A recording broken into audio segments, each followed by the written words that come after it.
जय हिंद दोस्तों, वंदे मातरम। टीकेटी रिएक्शन में आप सभी का फिर से एक बार स्वागत है। आज हम एक और पाकिस्तानी वीडियो पे रिएक्शन करने वाले हैं। चैनल का नाम है डेली स्वैग। इनकी जो ओरिजिनल वीडियो है उसका लिंक डिस्क्रिप्शन में है, आप जाके देख भी पाएंगे। जो हिंदुस्तानी करेंसी मजबूत हो रही है और काफ़ी सारे देश उसको अपने देश में अलाउ भी कर रहे हैं, उसके ऊपर चर्चा चल रही है और बताया जा रहा है कि ये चौथे नंबर की पावरफुल करेंसी बन चुकी है दुनिया के इस टाइम पर। तो वीडियो में देखते हैं क्या बताया जा रहा है। हेलो अस्सलाम वालेकुम guys, this is Muzammil Qureshi here and you are on my channel daily swag. तो गाइस आज की इस वीडियो के अंदर एक बहुत बड़ी न्यूज़ निकल कर आ रही है गाइस इंटरनेशनल एयरपोर्ट्स के अंदर से। गाइस इंटरनेशनल एयरपोर्ट्स के अंदर इंडिया की करेंसी को वर्ल्ड के 4 रैंकिंग में शामिल कर लिया गया। जी हाँ गाइस, अगर कोई भी इंडियन किसी भी कंट्री के अंदर विजिट करने जाता है तो किसी भी इंटरनेशनल एयरपोर्ट के अंदर इंडिया की करेंसी को लीगली करार दिया गया है कि आप इंडिया की करेंसी के ऊपर एक्सचेंज करवा कर इंडिया की करेंसी ले सकते हैं और इंडिया की करेंसी से बाय एंड सेलिंग और परचेजिंग भी कर सकते हैं किसी भी किस्म की चीज़ों को। गाइस एक तरफ हम देखते हैं करेंसी को 18 मुल्क के अंदर ट्रेड करवाई जा रही है। गाइस इंडिया की करेंसी के अंदर 18 मुल्क इंडिया के साथ ट्रेड कर रहे हैं। दूसरी तरफ हम देखते हैं कि इंडिया की करेंसी ग्लोबल के अंदर, दुनिया के अंदर अपना एक नाम बना रही है। और पाकिस्तान के हालात देखते हैं तो गाइस हमारी currency day by day D value होती जा रही है। डॉलर की निस्बत और इंडियन रुपये के आगे हमारी करेंसी घुटने टेकते हुए नजर आ रही है, गिरती हुई नजर आ रही है। इन सब सवालात के जवाब गाइस आज की इस वीडियो के अंदर लूँगा। देखते हैं पाकिस्तान पब्लिक क्या अपनी राय देती है, आइए मिलकर जानते हैं। अस्सलाम वालेकुम। वालेकुम सलाम। कैसे हैं? अल्हम्दुलिल्लाह रब्बिल आलमीन। आप सुनाए ठीक है? अल्हम्दुलिल्लाह मैं भी ठीक। नाम आपका? हाफिज़ हारिस नाम है मेरा। क्या करते हैं आप? मेरा अपनी दुकान है, नीचे गारमेंट्स की दुकान है मेरी। ज़बरदस्त माशाल्लाह। तो सर बताइएगा कि कैसे हालात है, गुजारा सही हो रहा है, क्या नहीं हो रहा, डॉलर कहाँ जा रहा, रुपए की कीमत कहाँ जा रही है, कारोबार कैसा चल रहा है? बेसिकली ये कि तकरीबन को 1.5 सालों में, 1.5 से 1 साल में जो डॉलर की कीमत जो एकदम जंप किया, आई थिंक सो 180 टू 286, ठीक है, 288 अब ऑलमोस्ट आजकल जो है 270 के नियरेस्ट है, ठीक है। तो इससे ये कि कारोबार में बहुत ज़्यादा फ़र्क पड़ा है। अभी 2 दिन पहले जो 10 रुपये का पेट्रोल और महंगा हुआ है, उससे कारोबार में हर जगह से एक्स्ट्रा का आ चुका है, ठीक है। मेरा नीचे गारमेंट्स का काम है, जो कस्टमर पहले 5 या 4 पेड़ ख़रीदता था, ठीक है, अब वो 1 या 2 पेड़ लेने पर मजबूर हो चुका है, क्योंकि उसके बाद इतनी अथॉरिटी नहीं कि वो अपने पैसे को यूटिलाइज़ कर सके, ठीक है, इतनी सख्त नहीं है इंसान में, ठीक है, जिसकी वजह से अब आप देख भी सकते हैं कि यहाँ पे जो कारोबारी हालात होते हैं उस मुताबिक नहीं है। अच्छा, पाकिस्तान में क्या हो रहा है, गुजरते दिन के साथ साथ कारोबारी में मंदा आ रहा है, ठीक है, कारोबार में स्लो आ रहा है, ठीक है, बढ़ नहीं रहा। एज़ कंपैरिजन आपके जो नेबर्स हैं वो तरक्की कर रहे हैं, लाइक बांग्लादेश, लाइक इंडिया, ठीक है। आप देखें वो कहाँ पे आज और पाकिस्तान कहाँ पे है। तो जो हमारे लीडर्स हैं उनको ये कहना चाहूँगा कि बराए मेहरबानी इकोनॉमी पे फोकस करें। आपको एक बड़ी न्यूज़ दूँ, बहुत बड़ी न्यूज़ देता हूँ आपको एक। अभी जो करेंसी है ना, वर्ल्ड की 4th करेंसी में से आप किसी भी ट्रैवल करेंगे, किसी भी बड़े इंटरनेशनल में एयरपोर्ट पर विजिट करेंगे, वहाँ पर आप देखेंगे इंडिया की करेंसी भी 4 करेंसीज के अंदर ऐड कर दी गई है, शुमार कर दी गई हैं एयरपोर्ट्स के अंदर। आप ये देखिए यार, आप इंडिया की बात कर रहे हैं, हमें सारी उम्र ये पढ़ाया गया कि वो हमारा दुश्मन है, ठीक है। और अभी रिसेंटली उनके प्राइम मिनिस्टर का एक इंटरव्यू था जिसमें उन्होंने हमारे प्राइम मिनिस्टर को चैलेंज किया, आओ जंग करते हैं। लेकिन जंग किस चीज़ की करनी है कि पहले गुर्बत कौन ख़त्म करता है। That is a good effect for us कि देखिए पहले गुर्बत कौन ख़त्म करता है। ये वीडियो जो ये सर बता रहे हैं वो वीडियो आप सभी ने देखी भी होगी। पीएम मोदी ने आह्वान किया था पाकिस्तान के प्रधानमंत्री से कि आइए हम जंग करते हैं, भूखमरी के खिलाफ जंग करते हैं, अशिक्षा के खिलाफ जंग करते हैं, और भी काफ़ी सारी बातें बोली थी। ये वीडियो भी शायद उन्होंने रिएक्शन भी लिया होगा पहले कभी इस वीडियो के लेकर भी। तो हम तो चाहते ही हैं कि ऐसा कुछ काम हो जिससे कि दोनों देशों को भला हो, लेकिन पाकिस्तान अपने अलग ही रास्ते पे चलता है, उसको कोई सुधार पा नहीं रहा है। और जैसे उन्होंने बोला है ना, लाइक बांग्लादेश, लाइक इंडिया, तो लाइक अफगानिस्तान भी ले लीजिए सर। अफगानिस्तान भी आपसे काफ़ी ज़्यादा अच्छा काम कर रहा है, चाहे वहाँ पे आतंकियों का राज हो, चाहे वहाँ पे कोई भी बैठा हो इस टाइम गद्दी पर, लेकिन वहाँ पे सुख सुविधा जो है वो आपसे काफ़ी ज़्यादा अच्छी हैं। आपकी करेंसी से ज़्यादा अच्छी करेंसी है अभी भी अफगानिस्तान की। आपने अभी कहा कि कहते हैं उनकी करेंसी को वहाँ पे इशू किया एयरपोर्ट्स पे, तो 18 ममालिक में उनका तजारती मामला इंडिया करेंसी में किया जाएगा, ठीक है। इंडिया में इलेक्ट्रिसिटी जो है मर्सिडीज़ उन्होंने अभी रिसेंटली बनाई, ठीक है, मर्सिडीज़ बनाई जो कि ऑलमोस्ट 850 टू 900 किलोमीटर चलेगा एक चार्ज पे, ठीक है। एप्पल वहाँ पे जा चुका, तमाम जो आईटी के जो बेसिक जो वहाँ पे दफ्तर है वहाँ पे जा चुके। तो पाकिस्तान कहाँ पे घर है? अब पाकिस्तान में बहुत कुछ है, लोग कहते हैं पाकिस्तान में हर चीज़ मौजूद है, टैलेंट यहाँ पे हर चीज़ है, लेकिन मसला क्या है, यहाँ पे टैलेंट है, हो सकता है, लेकिन वो दिखता क्यों नहीं है आपके यहाँ पे टैलेंट? हिंदुस्तान के अंदर अगर टैलेंट होता है, सरकार देखिए हर किसी की मदद सरकार नहीं कर सकती। अगर आपकी ये बात निकल के सामने आएंगी कि सरकार मदद नहीं करती है, सरकार नहीं कर पाती हर किसी की मदद, उसको खुद ही इतना काम करना पड़ता है, इतनी मदद करनी पड़ती है कि सरकार बाद में मजबूर हो जाए कि उसकी मदद करे, उसके जो हेल्प करने की कोशिश करे, उसकी हेल्प करे आगे बढ़ने में। लेकिन शुरू में तो सारे प्रयास आपको ही करने पड़ते हैं। टैलेंट मुझे तो नहीं दिखता, जो दिखता है आपका टैलेंट वो बाहर चला जाता तुरंत निकल कर, आपके देश में रहता ही नहीं है। आप क्या कर पाएंगे तरक्की आगे चलकर? आप बात करेंगे हिंदुस्तान से हो जाते हैं तो सर हिंदुस्तान की जो जनसंख्या है 140 करोड़ है, उसमें से कुछ लोग चले भी गए तो हमारे यहाँ पे काफ़ी ज़्यादा लोग हैं। आपके यहाँ परसेंटेज का एवरेज निकालेंगे तो आप बिल्कुल कंगाल हो जाएंगे। आप समझिए बात को, कदर नहीं है। अक्सर मैं जब इस तरह के हमारे पाकिस्तानी पब्लिक बात करते हैं कि पाकिस्तान में टैलेंट बहुत है, ये वीडियो सरहद के पार भी देखी जाती है। वो कहते हैं, मुझसे सवाल करते हैं कि अगर इतना टैलेंट है तो फिर टैलेंट आगे क्यों नहीं आ रहा, बढ़कर हमें दिखाया क्यों नहीं जाता। वो कहते हैं कि हमारे पास इंडिया में टैलेंट है, नज़र आता है। मुकेश अंबानी, रतन टाटा, वो लोग गवर्नमेंट को सपोर्ट करते हैं। आपकी पाकिस्तानी पब्लिक हमेशा ब्लेम्स करती है कि गवर्नमेंट करेगी तो हम करेंगे, गवर्नमेंट ये करे वो करे, तो आप भी कुछ करो ना। वो कहते हैं टैलेंट है तो टैलेंट को, वो कहते हैं कि टैलेंट पानी की तरह होता है, अपना रास्ता खुद बनाता है। वो सही कह रहे हैं या नहीं? आपकी बात बिल्कुल ठीक है, ठीक है। एक टैलेंटेड बच्चा है, ठीक है, उसके पास टैलेंट है, लेकिन टैलेंट की यहाँ पे कदर नहीं है। अब मेरी बात सुने, ठीक है, टैलेंट को सपोर्ट करने के लिए हुकूमत कुछ फंड्स दे। अब देखिए मिसाल के तौर पे मेरे पास बोलने का तरीका है, मुझे बोलना आता है, लेकिन मुझे प्लेटफॉर्म नहीं मिलेगा। मैं चार डालूंगा अपने बोलने का, फिर मैं उस मुल्क में जाऊँगा जहाँ पर मेरी कदर होगी। आपने देखा होगा पिछले 1 साल में तकरीबन 7 लाख पाकिस्तानी जा चुके हैं। 7 लाख कोई आम एक अमाउंट नहीं है, ठीक है। अच्छा, इन 7 लाख में कौन लोग आपके लिए पाकिस्तानी अमाउंट है? ऐसा नहीं सोचना चाहिए, अमाउंट नहीं बोलना चाहिए था। देखिए शब्दों को सुधारिए थोड़ा सा बोलते समय ना, अमाउंट ना बोलकर जो आपके तो भाई देश के लोग हैं, आप उनको बोलते क्वालिटी के लोग हैं, क्रीम है आपके देश की जो आपके देश से बाहर गए हैं। अमाउंट थोड़ा ना बोल सकते हो आप, 7 लाख अमाउंट है।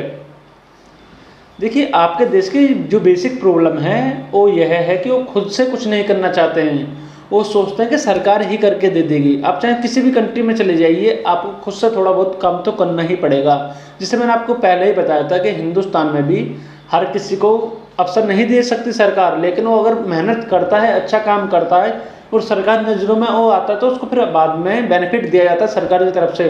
लेकिन उससे पहले तो उसको खुद ही काम करना पड़ता है, प्लेटफॉर्म खुद ही सर्च करने पड़ते हैं, खुद ही फोकस करना पड़ता है अपने काम को, और अपने काम को इतना बढ़िया निखारना पड़ता है कि सरकार मजबूर हो जाए उसको बेनिफिट देने के लिए। जो पढ़े लिखे हैं, अब आप अंदाज़ा लगाएं, एक डॉक्टर है, उसके यहाँ पे वो उसको वहाँ पे यहाँ पे वो रिस्पेक्ट नहीं दी जाती जो वहाँ दी जाएगी।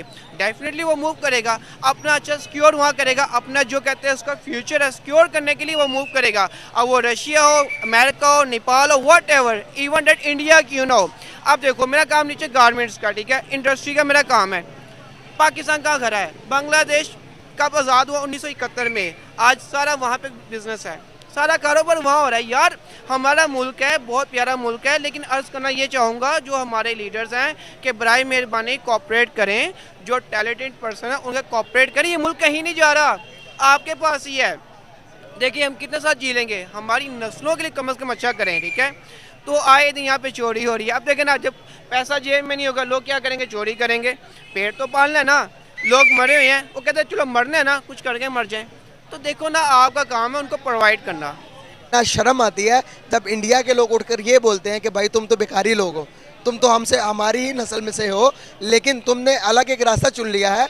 बाहर से तुम कर्जा लेके, जब तुम्हारा कर्जा आता तुम अल्हम्दुलिल्लाह कह के ट्वीट करते हो, तुम्हारे पे ये हालात आ गए हैं। सर अगर कोई मैं कर्जा लूँ किसी से तो मैं शर्म से उस मोहल्ले से नहीं गुजरूंगा, तो यहाँ पर जब कर्जा मिलता है तो अल्हम्दुलिल्लाह कहा जाता है, हमारे पॉलिटिशियन अल्हम्दुलिल्लाह कहते हैं। इस चीज़ को कैसे देख? काफ़ी सारे वीडियो और काफ़ी सारे ट्वीट भी हैं। आप तो काफ़ी ज़्यादा जश्न मनाते हैं जब IMF आपको कर्जा देती है, तो आप काफ़ी ज़्यादा जश्न मनाते हैं। या सऊदी अरब या और भी कोई कंट्री आपको उधार पैसे देती है तो आप जश्न मनाते हैं, बोलते हैं कि पैसा आ गया। अब तो चलो जो हमारे बाहर बच्चे बैठे हैं उनकी ट्यूशन की फीस, हमारे घर का खर्चा चल ही जाएगा ना।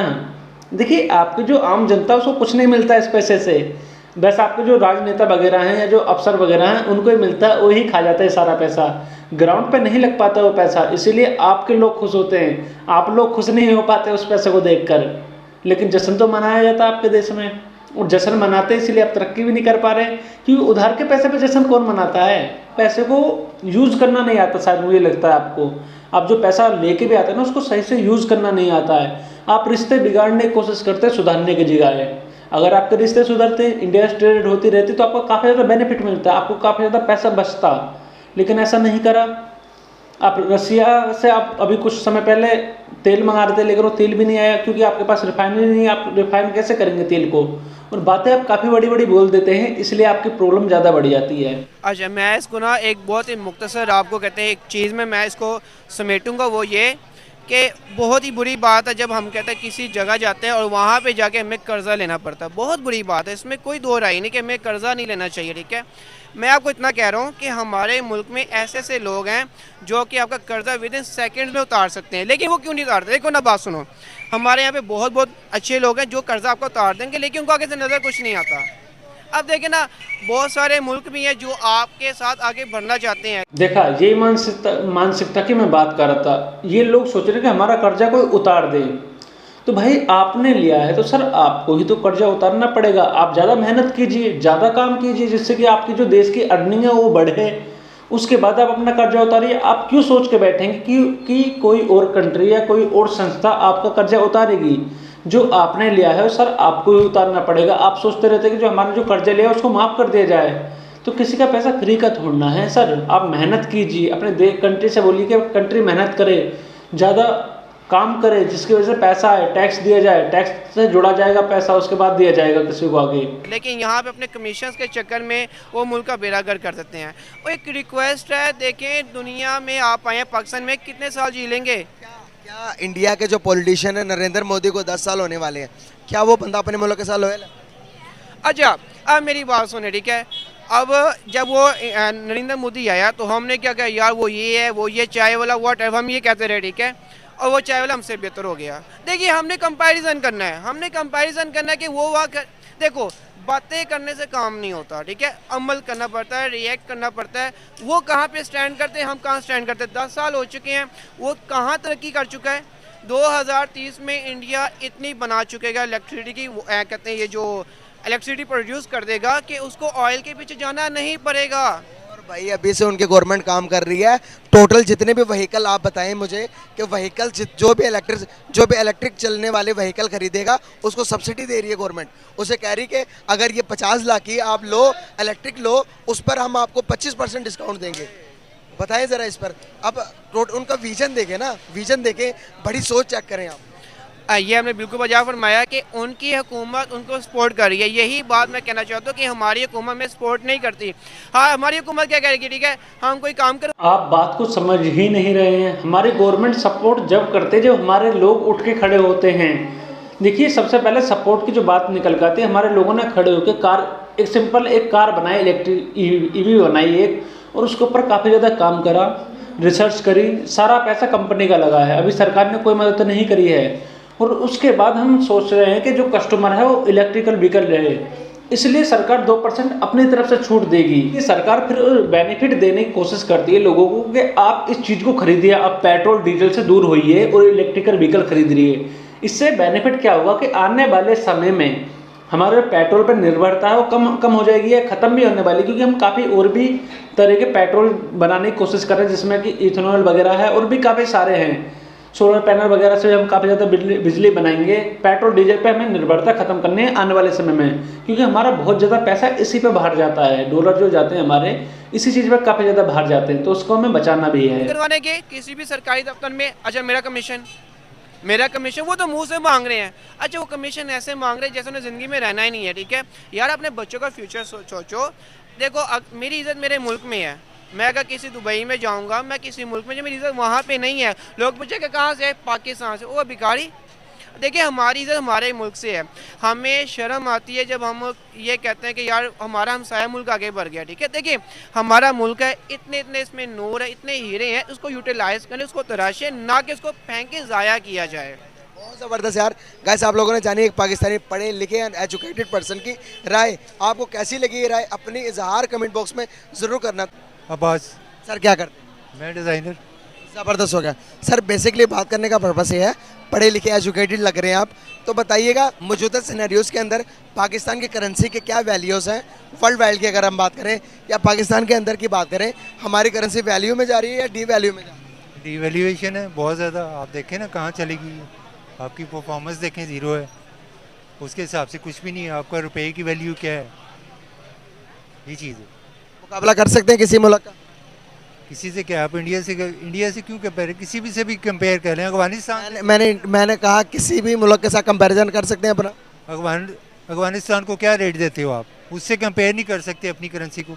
बाकी तो बड़ी मैंने भी एक वीडियो देखी थी जिसमें एक अफगानिस्तान भाई थे और वो पाकिस्तान आए थे, और वो क्या बोल रहे थे, उनकी बात को मैं आपको बता देता हूँ। वो बोल रहे थे कि हम अफगानी रुपए लेके जा रहे हैं पाकिस्तान के अंदर और पिकनिक मना के आएंगे, कुछ दिन घूम फिर के आएंगे अच्छी तरह से। तो आप समझ लीजिए आपकी करेंसी की क्या वैल्यू है और अफगानिस्तान की करेंसी क्या वैल्यू है। आप कहीं नहीं गिने जा रहे सर, बहुत ज़्यादा प्रॉब्लम है आपके देश में। दूर की बात। बांग्लादेश आज हमसे अलग होकर क्या सोच रहा होगा मैं इस सिचुएशन में देख? बांग्लादेश यार, ये हुक्मरानों की नाअहली है ना कि उसको अलग किया उन्होंने। उनके हुक्मरान पे अभी भी फिर भी बेहतर हैं हमसे। हम बेहतर है बांग्लादेश से? हम बांग्लादेश से बेहतर कहाँ हैं, देख लो आप, वो हमसे ज़्यादा स्ट्रॉन्ग नहीं है उनके। हाँ जी, तो फिर हम बेहतर कैसे हुए? आपको नहीं लगता कहीं ना कहीं बांग्लादेश को स्ट्रॉन्ग करने के पीछे हमसायों का बहुत बड़ा हाथ है? यार किसी का भी नहीं, हमारी लीडरशिप ही ठीक नहीं है। हम चाहे कुछ नहीं होते। जब आपकी लीडरशिप ज़ीरो होगी तो आप क्या करोगे? मुश्किल वक्त में एक अच्छा लीडर हर एक मुश्किल से अपनी कौम को निकाल लेता है।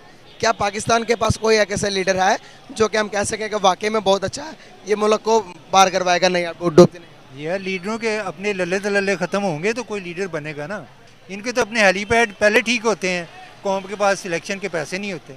अभी नवाज शरीफ साहब ने अपना हेलीपैड ठीक करवाया है, पूछ लें उनसे, मैं गलत कह रहा हूँ? फैक्ट्स एंड फिगर को ये जुटलाते हैं ये लोग, इससे आगे और क्या हो सकता है? सर अभी एक रिपोर्ट आई है जिस रिपोर्ट के मुताबिक आपको मैं बताता चलो करेंसीज की वैल्यू निकाली गई, उसमें से इंडिया की करेंसी की वैल्यू 4th नंबर पर आएगी, वर्ल्ड 4th में उसकी वैल्यूएशन हुई है। डॉलर, यूरो और रियाल को पीछे छोड़ दिया, इंडिया की करेंसी आगे आ गई। क्या कहना चाहेंगे आप, कैसे ये सब कुछ होता है? एक मुल्क को हम कहते थे कि हम इंडिया से अलग ही इसलिए हुए थे ताकि डेवलप की तरफ जा सके, डेवलपमेंट की तरफ जा सके, क्या वजूहत? यार वजूहत देखें, ये हमारी लीडरशिप की ना अपनी एक लॉबीज़ हैं, ये उनके लिए काम करते हैं। अब ये नारा लगा के गए थे अपने, क्या कहते हैं, इसाक डार साहब, अब देख लें वो उसको दोबारा बुला लिए। हमारी ब्यूरोक्रेसी और लीडरशिप का ये आलम है कि एक दूसरे की खाल उतारने वाले वो सारे इकट्ठे हो गए हैं। ठीक है, तो ऐसी लीडरशिप के साथ क्या आप क्या एक्सेप्ट करोगे कि अपने 20 रुपए की इसकी वैल्यू बढ़ाएंगे कि ये कम करेंगे? ये कह के गया था मैं जो हशर करके जा रहा हूँ, आप उसको देखें कि अब कौन माई का लाल है। अब ये खुद भी आया था माई का लाल, इसने क्या हशर कर दिए, लोगों के भी कपड़े उतारिए। कहता था मैं अपने कपड़े उतार दूंगा, इन्होंने लोगों के कपड़े उतार दिए। वैसे ही बस ढके हुए हैं लोग, वैसे नंगे ही हैं हमसे। आपको नहीं लगता कि अगर इसाक डार साहब अपनी सारी प्रॉपर्टी दे दे तो पाकिस्तान का कर्जा उतर सकता है? कुछ नहीं होने वाला, ये बाहर जो डॉलर लेके जाते हैं वो वापस ले आए, बड़ी मेहरबानी इन सबकी। बहुत शुक्रिया सर, बहुत अच्छा लगा, थैंक यू सर।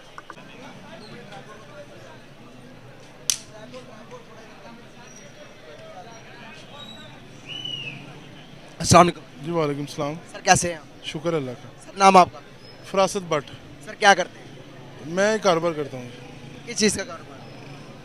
गाड़ियों के ना इंटीरियर का मॉडिफिकेशन। माशाल्लाह माशाल्लाह, वेरी नाइस। सर बेसिकली आज का आपसे मेरा बात करने का पर्पस ये है, अगर रुपए की वैल्यू देखी जाए तो एज़ कम्पेयर टू डॉलर रुपए की वैल्यू क्या चल रही है? रुपए की वैल्यू तो यार दिन ब दिन ऐसी ही चल रही है जैसे बहुत ही बुरे हालात हैं। कैसे कंपैरिजन करूं, बस वो कहते हैं ना कि हमारी तो दुआ ही है कि अल्लाह इस इमरान खान का खाना ख़राब करे जिसने इस नेज पे पहुंचाया है पाकिस्तान को। इमरान खान ने पहुँचाया? जी बिल्कुल। इमरान खान ने कैसे पहुँचाया? जी मैं तकरीबन जब से कारोबार कर रहा हूँ मैंने नहीं इस तरह के हालात देखे। एक बंदे को काम कर, हुकूमत ही इमरान खान की नहीं है ना सर? नहीं उनकी नहीं ना, लेकिन वो कहते हैं ना कि जिस तरह के वो पॉलिसीज़ दे गया ना, उससे उसकी बेस पे ही ये सब कुछ हुआ। सर पॉलिसीज तो चेंज भी की जा सकती है। पॉलिसी चेंज तो हो जाएंगी, लेकिन असल मकसद तो ये होता है ना कि वो कहते हैं ना कि इतना कुछ दबा गया हुआ कि उसको दोबारा फलने फूलने में टाइम लग रहा है। लेकिन वो जिस तरह की पॉलिसी एक बंदे को जब जिस तरह हम मोटिवेट हुए थे उसकी तकरीरों से कि जी हम तो जंगी बुनियादों पे काम करेंगे। इमरान खान ने इस बेस पे हुकूमत ली थी ना कि हम जंगी बुनियादों पे 90 डेज़ प्लांटिंग ये वो, लेकिन जब हुकूमत आई तो ज़ीरो। वो खुद 2 बजे सुबह उठ के आता था हैं, तो उसने क्या काम करना था? हाँ काम करना था। उसकी गवर्नमेंट में कौन से ऐसे काम हुए हैं जंगी बुनियादों पे? जो कहते थे 90 डेज़, वो कहाँ गए? अगर देखा जाए तो हम बात अपने पड़ोसियों की कर लेते हैं, हमसाइयों की कर लेते हैं। सर आपने देखा होगा रिपोर्ट आई है, रिपोर्ट के मुताबिक ग्लोबली 4th रैंक में आई है इंडिया की करेंसी। डॉलर, पाउंड, रियाल को पीछे छोड़कर 4th रैंकिंग के अंदर। क्या कहना चाहेंगे? एक तरफ हम हैं इंडिया से अलग इसलिए हुए ताकि डेवलपमेंट की तरफ जा सकें, ताकि तरक्की कर सकें। आज अगर हम देखें इंडिया को, एप्पल स्टोर इंडिया में है, मर्सिडीज इंडिया में बन रही है, BMW इंडिया में बन रही है। हम क्या बना रहे हैं? गाड़ियों का काम करते हैं। आप गाड़ियों के हालात तो बताएं मुल्क के अंदर क्या चल रहा है। हम इस वक्त ना सिर्फ इमरान खान की तरह आवाम को बेवकूफ़ बना रहे हैं। जैसे इमरान खान ने लोगों को बेवकूफ़ बनाया इंतहाई दर्जे में, ठीक है। आर्मी वालों ने इमरान खान को बेवकूफ़ बनाया, इमरान खान ने आर्मी को बेवकूफ़ बनाया, और कोई भी बेवकूफ़ नहीं, आवाम बेवकूफ़ बनी, ठीक है। 3.5 साल में हमें इनकी बात तो काफ़ी सारी सही निकल के आ रही है, सही बात है बोल रहे हैं। इमरान खान ने काफ़ी कुछ करा इनके देश में, नुकसान तो बहुत कुछ करा ही है। जिस तरह के ये गोल्डन ख्वाब और अभी भी दिखाए जा रहे हैं इमरान खान की सूरत में। देखें इस वक्त अवेयरनेस। एक सवाल पूछना चाहूँगा, बहुत सारे लोग इमरान खान के सपोर्टर हैं, आप इमरान खान के इतने अगेंस्ट क्यों हैं? मैं तो बदुआ दे रहा हूँ कि अल्लाह उसका खाना ख़राब हो, बल्कि जिसने भी पाकिस्तान के लिए बुरा किया ना, अल्लाह वो उसका बेड़ा गर्क हो और उसका खाना ख़राब हो। लेकिन मेरी जहाँ तक एक नाकिस राय और इल्म है ना, उसके मुताबिक इसका सारा ज़िम्मेदार इमरान खान है। क्योंकि एक नालायक बंदे को जब किया जाएगा अपॉइंट, तो वो नालायकी ही करेगा। सर आपके नज़रिए में लाइक कौन सा हुक्मरान है पाकिस्तान? लाइक हुक्मरान ये है कि एक दफ़ा चलने दिया जाए, जो भी आए उसको 5 साल चलने दिया जाए, ठीक है। 5 साल की पॉलिसी, 5 साल की गवर्नमेंट की बेस पे अगला बंदा वोट ले और पॉलिसी को, ये नहीं है वो उन्होंने एक तजर्बा किया और वो ख़राब तजर्बा था जो लेके आए, वो खुद ही मुंह के बल भी गिरे और जिसकी वजह से अब वो पशेमान भी हैं। सर यहाँ पर हमारे हुक्मरान मोदी के बारे में, नरेंद्र मोदी को उल्टा सीधा कहते हैं, लेकिन अगर आप देखेंगे तो हमने अपने मुल्क के लिए क्या किया, हमारे हुक्मरानों ने पाकिस्तान के लिए क्या किया है, तरक्की के लिए क्या किया पाकिस्तान? देखिए हमारे हुक्मरानों में हमें एक चीज़ देखते हैं, अगर हम पढ़ी लिखी बात करें तो हम 2013 से 2018 की जो ग्रोथ रेट है उसको देख लें और 2018 की उसके बाद देख लें। वो बंदे को लेके आए हैं, पॉइंट किया है या जो भी किया है, अगर हमसे बात हो 2013 से 18 तक की, वो तो मानी जा सकती है, उस पर तो मैं बात कर सकता हूँ। 2018 से 2023 तक तो क्या खाना ख़राब हुआ है। सर आपने इंडिया को देखा? बिल्कुल इंडिया को देखा यार। इंडिया किधर इकॉनमी तो बहुत आगे जा रही है। अभी तो देखे ना, रिसेंटली पता चला जी 18 मुल्कों में वो अपनी वो करेंसी भी करने लगे, मुतारिफ करवा रहे हैं। लेकिन अपनी करेंसी के अंदर फ्री ट्रेड एग्रीमेंट साइन करवा दिया उन्होंने। भाई बताएं ज़रा, इससे ज़्यादा डेवलपमेंट कहाँ करें? मोदी को यहाँ पर बुरा कहते हैं पॉलिटिशियन, लेकिन वो अपने मुल्क को कहाँ पर ले गया? हमारे मुल्क के अंदर क्या कुछ हो रहा है? सर हम इंडिया से अलग क्यों हुए थे? इसीलिए हुए थे ना कि ज़्यादा तरक्की कर सकें। क्या हमने कर ली तरक्की? देखें जब तरक्की कर रहे होते हैं तो रास्ते रोके जाते हैं। इंटरनेशनल तौर पे देखें हमारा CPEC 2022 तक स्टार्ट हो जाना था, ये इस नलायकी की वजह से, ये हमारी गंदी पॉलिटिक्स की वजह से 2022 अभी 23। इमरान खान ने आपको बचा लिया CPEC से। आपको मैं सही बात बता रहा हूँ, CPEC आपको कुछ नहीं देने वाला था और आगे भी नहीं देगा। जैसे श्रीलंका का हाल हुआ है वैसे ही आपका हाल इस समय हो रहा है धीरे धीरे, क्योंकि CPEC से कुछ मिलने वाला आपको नहीं था। कारीगर, इंजीनियर जो भी थे सब चाइना से आ रहे थे और चाइना के लोग ही काम कर रहे थे, समझ रहे हो। जो भी चाइना आपको पैसा दे रहा था वापस आपसे ले रहा था, अपने मजदूरों, अपना जो यहाँ तक कि सीमेंट और लोहा जो भी आ रहा था ना, वो भी चाइना से ही आ रहा था। इससे आपको काफ़ी ज़्यादा नुकसान हो रहा था। इमरान खान ने बंद करवा के आपको काफ़ी ज़्यादा बेनिफिट करा था इससे। अगर हम देखें 2000 जब वो स्टार्ट हुआ था तो उस वक्त ये था कि 2022 तक हमारी इकॉनमी CPEC और इस तरह के मुख्तलिफ प्रोजेक्ट्स जो थे वो उसको हमने ऐसे स्टार्ट करना था, तो वो नहीं हो सके थे। क्यों था?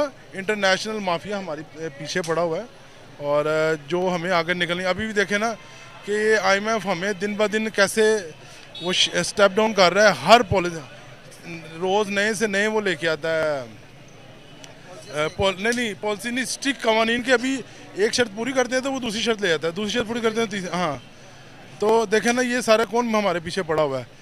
तो फिर सर वो हमारे पीछे पड़े हुए हैं या हम खुद उनके पीछे पड़े हुए हैं कि भाई हमें दो, तो वो तो मजबूरी है ना सर। जब वो आप मांगोगे तो उन्होंने तो अपनी शराइत रखनी है। अब आप मुझसे कोई चीज़ लेने आए हो, मैं तो आपको कहूँगा ना भाई पहले इस काबिल तो हो जाओ। वो इस काबिल बना रहा है भाई, आप मांगोगे तो उन्होंने तो शराइत रखनी। क्या ख्याल है? नहीं, वो बात आपकी ठीक है, लेकिन बात ये है कि हमारे ये वो कहते मांगना चाहिए या नहीं? नहीं, एक मैं छोटी सी मिसाल दूंगा कि ना, पंजाबी की मिसाल है कि हमारे पॉलिटिक्स और कुछ हमारे ताकतवर जो पाकिस्तानी रियासत के इदारे हैं, वो अपनी बोटी की खातिर पूरा बकरा हलाल कर रहे हैं। मिलनी उनको अपनी एक बोटी होती है, ठीक है, लेकिन वो पूरा बकरा हलाल कर देते हैं। वक्ती तौर पे वो उनकी गमड़ी भी चली जाती है, उनकी नौकरी भी ख़त्म हो जाती है, लेकिन पाकिस्तान उधर का उधर ही रहता है। तो ये मसला है कि जो अगर कभी सोच लें, मेरे ख्याल से नवाज शरीफ ने, देखें साइंस और यह जब दुनिया ने तरक्की की तो सबसे पहले पहिया बनाया गया, पहिया ही चलता है तो सारा दुनिया तरक्की करती है। तो पाकिस्तान में मैं नवाज शरीफ ने, मेरा ख्याल है, अगर अपनी ओपिनियन है, उसने ना एक सिस्टम ऐसा बनाया, मैकेनिज़्म कि यार पाकिस्तान चले, क्योंकि एक बड़ा तजर्बा था, लेकिन उसको 5 साल पूरे नहीं करने दिए गए। बहुत शुक्रिया सर, आपकी मिसेस कब से वेट कर रही हैं आपका। बहुत शुक्रिया, थैंक यू सो मच। तो गाइस इसी के साथ मुझे इजाज़त है, मिलते हैं इसी तरह की नेक्स्ट वीडियो के साथ। तब तक के लिए अपने मेज़बान मुज़म्मिल कुरैशी को इजाज़त है। अल्लाह हाफिज़। बहुत शुक्रिया भाई। वीडियो ख़त्म हो गई है और काफ़ी सारी बातें निकल गई हैं। देखिए, जो हमारी करेंसी चौथे नंबर पर आई है ना, उसके लिए हमने काफ़ी ज़्यादा मेहनत करी है, हमने काफ़ी ज़्यादा ट्रेड बढ़ाया है, हमारी करेंसी को लोग लें इसके लिए हमने काफ़ी ज़्यादा एफर्ट करे हैं। लेकिन आपके इधर से कुछ ऐसा निकल के नहीं आता। सिंपल भाषा में जो आपके जो पॉलिटिशियन हैं वो कुछ नहीं करना चाहते हैं, वो बस अपना धंधा चमकाते हैं, उसी की वजह से खाली आप पैसे मंगाते हैं। IMF वाली जो आपने बोली बात वो सही बोली कि हम पैसा लेने जाएंगे तो हमसे शर्तें रखी जाएंगी, लेकिन आपसे शर्तें इसलिए रखी जा रही हैं कि आप अपना टैक्स बढ़ाएं जिससे कि आपको रेवेन्यू हो। आप पैसा ले लोगे, दोगे कहाँ से? आप पैसा ले लेते हो, दोगे कहाँ से? अर्निंग कहाँ से करोगे आप पैसे की? जब अर्निंग करोगे जब तो वापस करोगे। IMF साहब शायद 22वीं बार पैसे लेने जा रहे हो, जहाँ तक मुझे याद है। अगर आप इतना ही पैसा ले लोगे तो दोगे कहाँ से सर? सिंपल बात ये है, आपको देना ही पड़ेगा, इसीलिए वो शर्तें लगाता है। और मैं आपको साफ बात बता दूँ, एक क्लियर बात ये भी है, आपको तरसा रहा है, दे देगा पैसा, ऐसी बात नहीं, पैसा देगा आपको, लेकिन टाइम लेके देगा। लेकिन शायद हो सकता है आप उसका भी मिसयूज़ करें, तुरंत ही सऊदी अरब वगैरह UK वगैरह में पहुँच जाओ पैसा। तो इसी के साथ वीडियो को समाप्त करते हैं। अब मेरे साथ जुड़े रहिए, मेरी वीडियोज़ को लाइक कीजिए, कमेंट कीजिए, शेयर कीजिए और सब्सक्राइब चैनल को जरूर कीजिए। जय हिंद, वंदे मातरम।